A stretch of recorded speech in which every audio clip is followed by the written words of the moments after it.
বর্তমান বাংলাদেশে মাথা চারা দিয়ে ওঠা একটি কুফরি সংগঠন হিজবুত তাওহীদের বিরুদ্ধে আমরা প্রতিবাদে নেমেছি এবং অবস্থান কর্মসূচি গ্রহণ করেছি।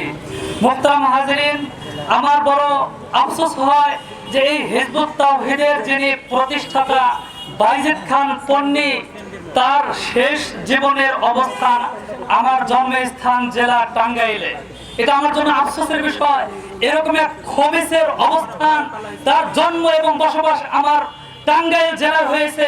এটা আমার বন্ধুগণ, আজকে আমরা এই সম্মেলনের মাধ্যমে রাজশাহীর সর্বস্তরের প্রশাসনের লোকদেরকে বিশেষভাবে জানিয়ে দিতে চাই, আপনারা যদি হিজবুত তাওহীদকে কোনোভাবে ছলে বলে কলে কৌশলে রাজশাহীর জমিনে প্রোগ্রাম করার মতো সুযোগ করে দেন, তাহলে আপনারা স্বৈরাচার পতনের সেই আন্দোলন থেকে শিক্ষা গ্রহণ করবেন।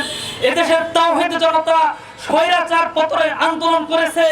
এদেশের তাওহীদ জনতা দেশের বিভিন্ন ক্রান্তি লগ্নে তারা এদেশের ঈমান আমলকে রক্ষা করার জন্য মাঠে নেমেছে।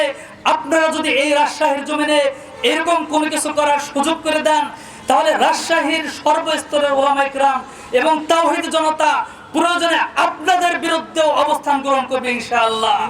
আমি আজকে স্পষ্ট জানিয়ে দিতে চাই, রাজশাহীর জমিনে যেন আর অদূর ভবিষ্যতে এই জাতীয় কোনো প্রোগ্রাম করার সাহস হিজবুত তাওহীদ সহ অন্য আর কোনো বাতিল সংগঠন না করতে পারে। এ ব্যাপারে আপনাদের আন্তরিক হওয়ার জন্য আমি বিশেষভাবে অনুরোধ